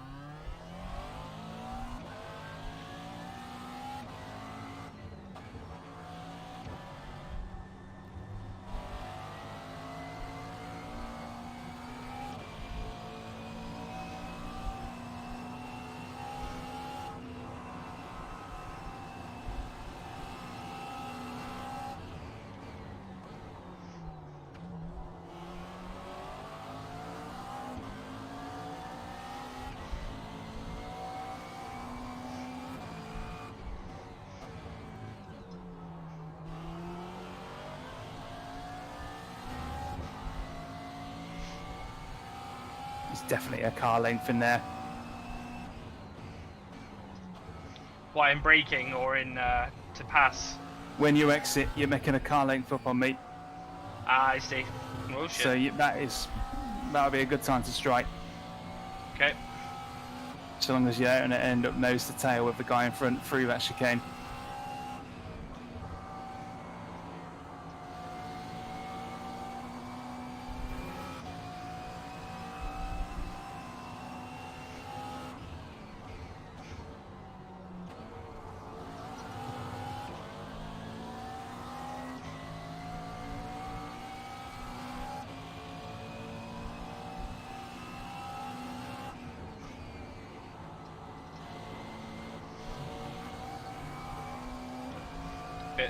Bit spicy.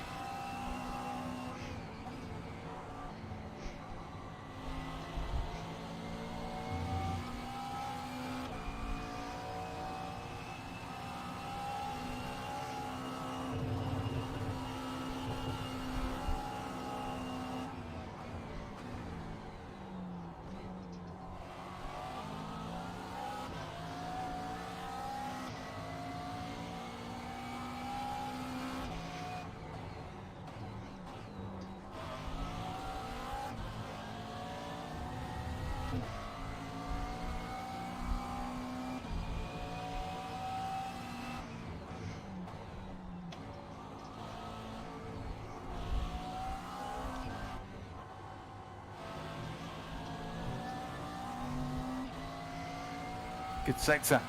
Thanks. I feel like I'm There's having to another push car quite length hard right there.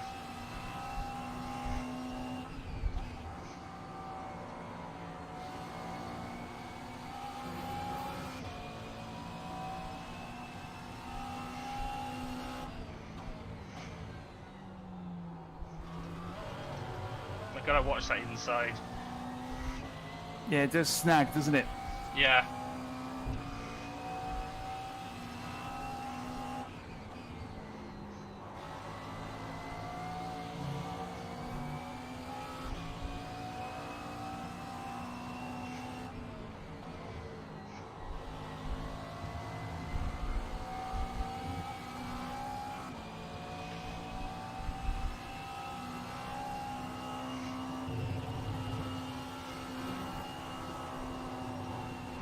Damn it. Oh, blimey. that was harsh. Yeah, I totally had to let go of the wheel then, for fear of breaking arms. Yeah, I was just thinking that. Damn it. So the question is then, What am I if you doing push wrong? hard, if you push hard and you crack, you want to figure out why that is. So do you think you did anything different there that you might do if you're on your own?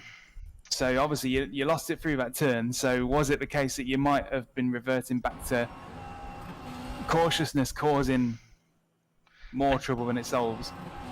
I think I went too much on the inside. Yeah. of the line. But you were still punching the throttle quite hard for it. Yeah, and then because Fairness. when you go through there, it sort of like pushes you out, doesn't it, towards the Yeah. tire wall, and then instead of just kind of staying with it and thinking, oh, it will come back, I then started to panic, Yeah. thinking it's not going to come back. So I naturally just sort of lifted, thinking that's what I needed to do. Yeah. Yeah. It's counterintuitive. Yeah, it's going to be just a case Try of again. practice. Try again, because I need to actually be putting the pressure on to make you kind of do what you would do in a race. Oh yeah, 100%. At least you know where your trouble area is going to be.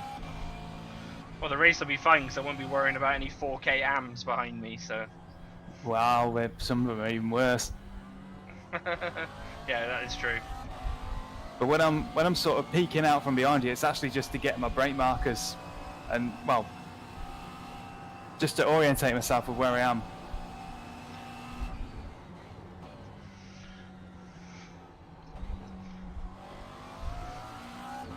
The setup definitely feels better though. Agreed. I certainly like it a lot more. It feels a lot more less. Feels more Ferrari. Yeah, it's funny you say that. I was thinking the same thing.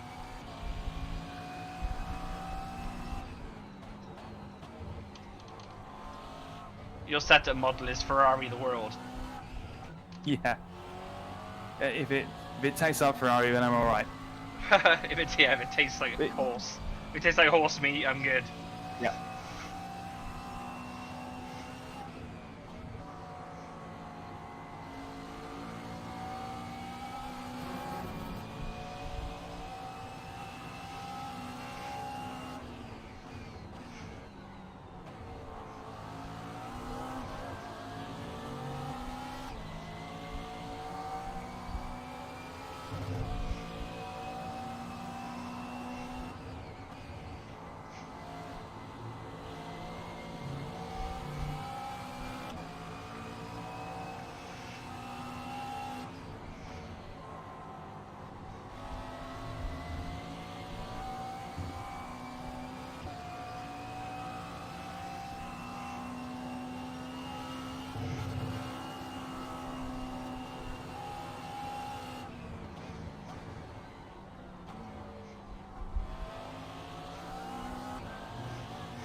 No! So you're good? No damage? If I accelerate a bit. Yeah, there we go. Yeah. Smooth. No damage, just my pride. Never lost it there before. No. It's good though that you're putting the pressure on because it shows where I've got to be more careful. Yeah, because sometimes you only really get one chance to do it in a race. Well, you don't really get any chances if you do it once you're knackered. Yeah.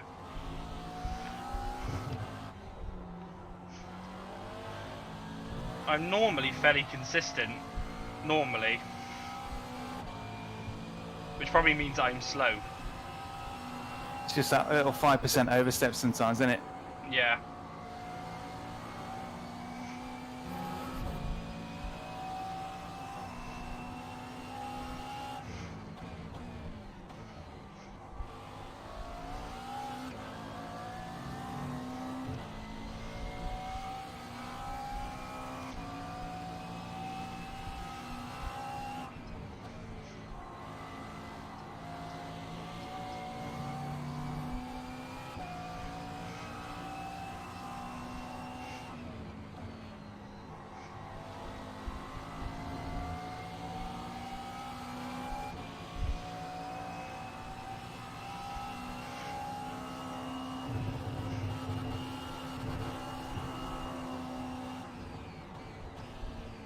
Whoa, it nearly tried.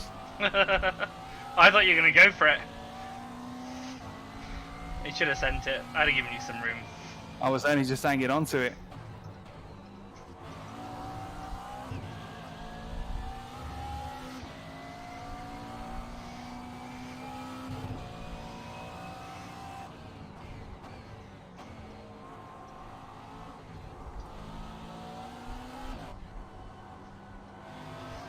That's better.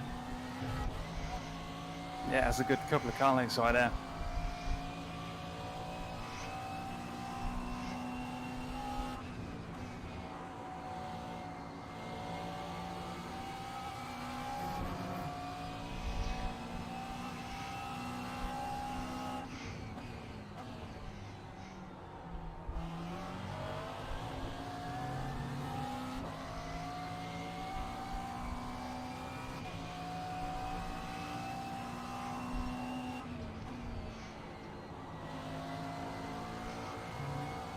This is probably just a walk in the park for you, keeping with me. I've been going full pelt.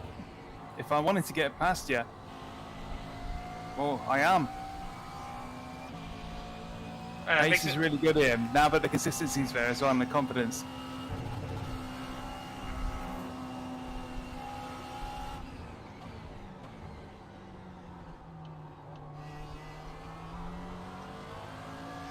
Your experience really counts here. Yeah, I agree. When you get to know a car, it's brilliant.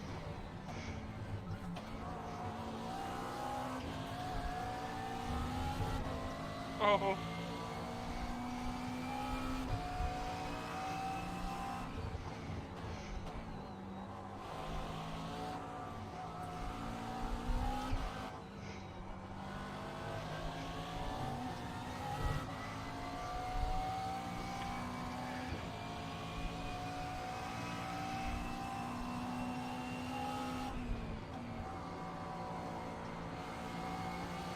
There we go, that's the line. Getting some time there. I was quite liberal with my line then. I saw, yeah, you took the grassy knoll. Oh shit. Ship, I mean. Oh ship. Just double down.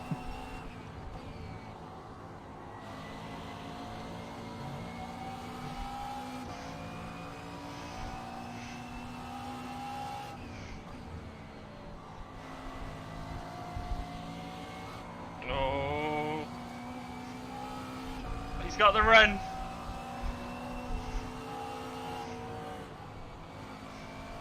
Must have been something I ate. No room at the inn.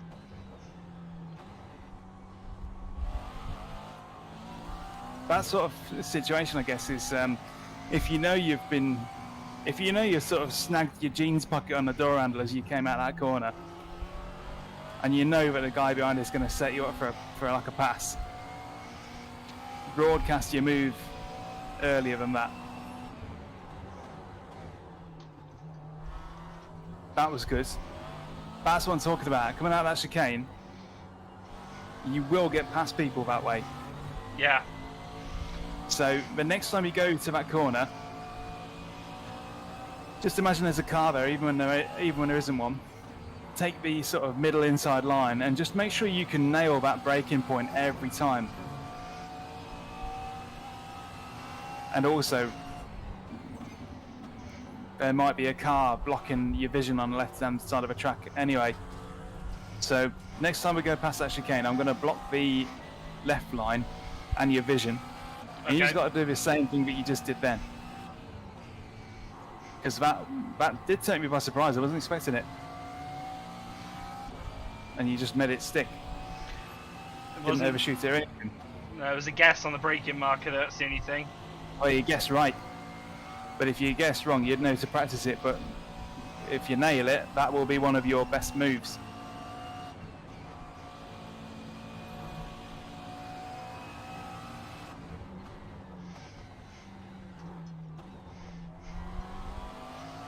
Okay. Go through the chicane as quick as you can. Okay.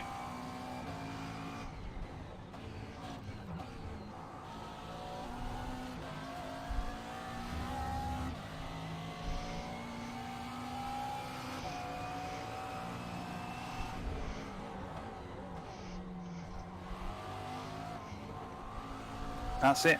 Twice in a row. You've got that nailed. Awesome. So if you happen to find yourself, provided the guy ahead is aware, and I'm pretty sure that with your pace you'll be tucked in with the pro-ams and the pros anyway. But they should be aware that you're coming. But they might also cover the inside line. If they do, there's not really much you can do. So you're going to have to rely on people either not thinking to even cover it. Yeah. In which case, all you can really do is just keep the pressure on them until they make a mistake and be ready to seize it. And that chicane is so tricky. They're not going to nail it all the time, so just be ready to pounce when they do mess it up.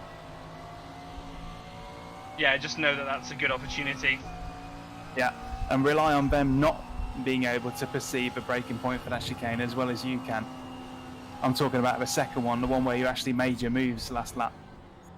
Because if they're on the inside, then they have to get it right as well. And if they don't do it as right as you do, you can take them on the outside as well. Yeah.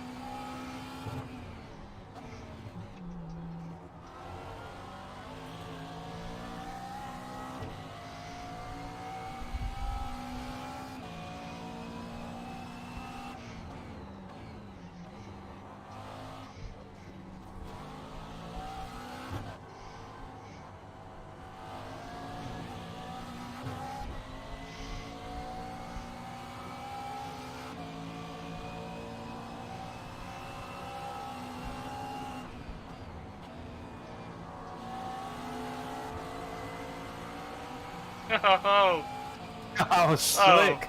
That was a gentleman's agreement there.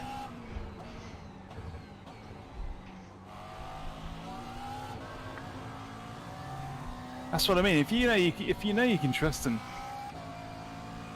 then you can make a lot of moves work.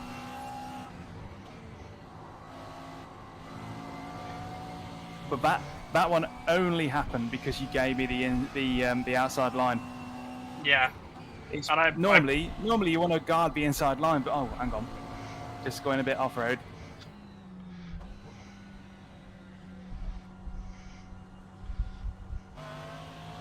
It's quite smooth, all things considered.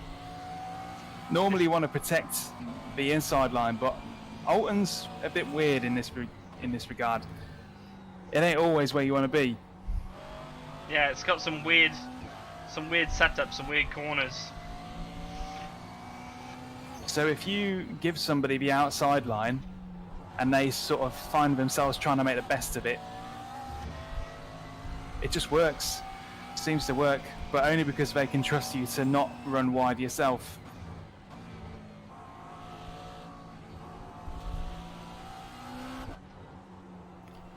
You're just going to have to go with the flow, I guess, on the other corners. Yeah.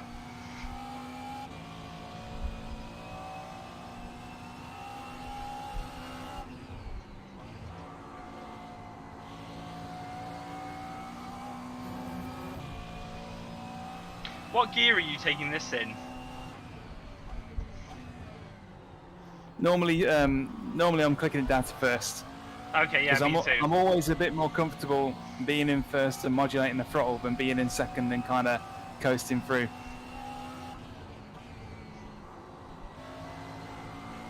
Oh. Oh, blimey. Yeah, welcome to the Mclaren. I think it's trying to tell me something. That you need to race it in a championship. Yeah. The thing is, that kind of incident, I knew it was happening, but my head didn't really do anything to stop it. Yeah. That's just being greedy, and you do tend to be more greedy in practice than you do in a real race. I would never step that close to the line if it mattered. Yeah. But you know how it is. You know when a spin happened through no fault of your own, and you know when it happened because you just got a bit greedy, and that was me then. But I think when is the next round? Tuesday night. Tuesday night. Okay. Well, I think even though there hasn't been massive tweaks, definitely confidence built. Yeah, no, I really appreciate I'm it. probably talking more about me than you at this point, because I feel as if Mclaren was a complete stranger to me when I joined up. Now it sort of feels a bit like home, just because of that one little tweak. Yeah, well, it's good to know that you can jump into it, do that, and then it's going to be, going to be safe. What was your optimal in the end? Optimal is 31.5. Oh, mine's 31.6, so I can't complain at that. Exactly. The pace is there. You've really got this McLaren down well. Awesome. Yeah, better than the Porsche. Took a Well, lot it's took a lot more it probably work with the just Porsche. the shoe fitted. Yeah, definitely. I'll bring her back to the pits. Yeah, nice cool down. Yeah, I need to cool down, but yeah.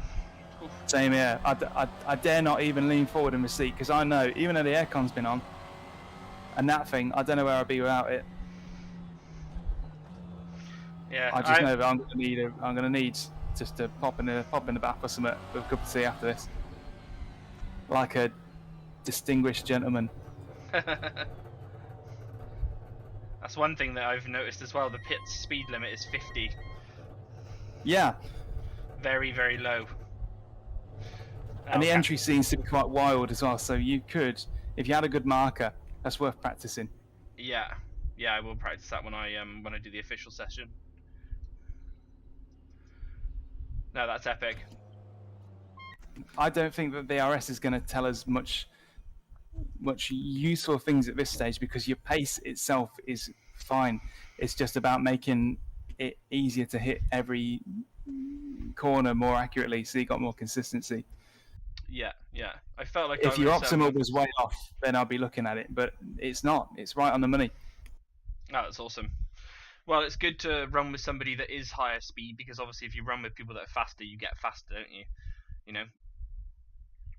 Well, I've learned a thing or two from the way you've done a few corners in this. So two heads are always better than one, even if it's just. Well, doesn't matter who it is. Two heads always true. better than one. I taught you how to crash it. I just. Yeah, I taught you a few things there and all. Yeah, definitely. Well, thanks again, Danny. I'll let you get off. No worries. Same again. I really appreciate it. No worries at all. It's a pleasure, and it reminds me just to keep it sharp as well. Yeah, and for sure. Best of luck for Tuesday. That should be good. Cheers, mate. I really appreciate it. Have a good night. I'll definitely be watching to see what happens. If you end up getting binned off in lap one by somebody else, then commiserations. You're putting a protest for me. Yeah, have a look at have a little flick through the VRS anyway, because there might be something in there that makes you think. Because although our optimals are similar, there could be laps whereby I'm taking two tenths out of a particular corner, whereas you're also taking those 2 tenths back from me, which means our optimals are the same. But have a look. There are definitely corners that I could do faster consistently, like turn 2. Yeah. The early left sweep of that one I felt was an area where I could gain on you every time, and I can see now that I'm on the throttle earlier. My steering's a bit more aggressive, and my line seems to be a bit closer as well. Have a look. It's worth having a look through. If you want to make it count, you might get a 10.42 just by picking up a good habit there. So yeah, I can see my line is tighter than yours is, at least on the lap I'm looking at. But yeah, bon voyage. Cheers, mate. Thanks a lot. In a bit, Tom. See you, buddy. Bye.